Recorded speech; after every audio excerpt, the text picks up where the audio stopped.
Hi, I'm Jennifer Waldy and we're back here once again in Nelson, and I'm joined by Denise, and we have this bonded pair here. So Denise, tell us all about these two. Well, here we have beside me, we have Patches, and you have Nava. Nava is 9 years old and Patches is 8 years old. They both came to us, kind of a sad story. Their owner had passed away. So they came to our care, which is a really good thing for them. We would really like to keep them together. Typically, I would say, you know, it's okay that dogs can separate, but because they've been together so long and because they've already been through the trauma of losing their owner, I would really like to see them go together. Patches here has got your typical little cherry eye happening, which he needs a good little face wash, and drops really help do with this condition.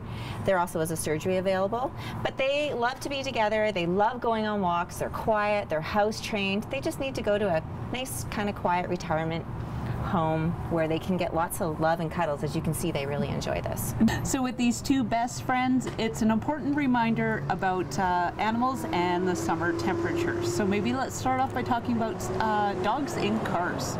Hot dogs in cars, not my favorite. Be prepared if you see me driving around. I'm typically looking out to see if you have a dog in your car.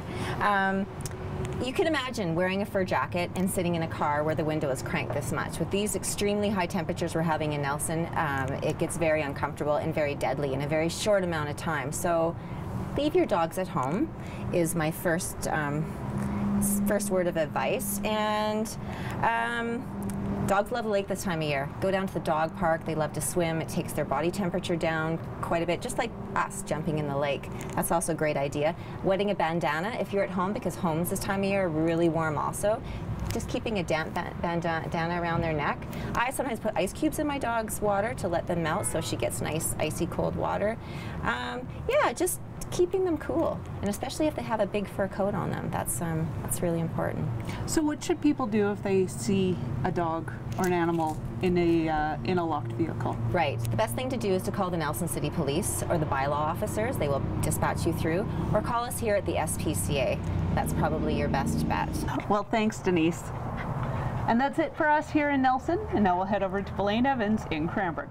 Thanks, Jen. Yes, we're here outside this week at the East Kootenay branch, where we're joined as always by manager Brenna Baker.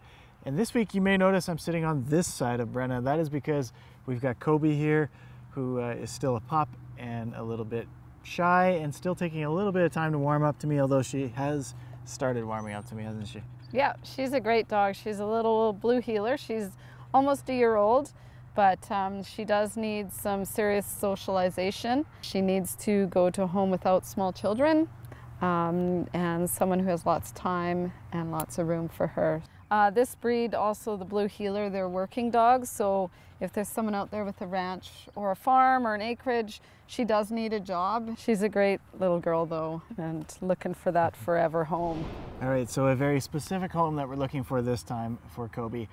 And this week we are outside where the weather is warm once again, and with summer comes another reminder to people why it's important not to leave pets in vehicles. That's right.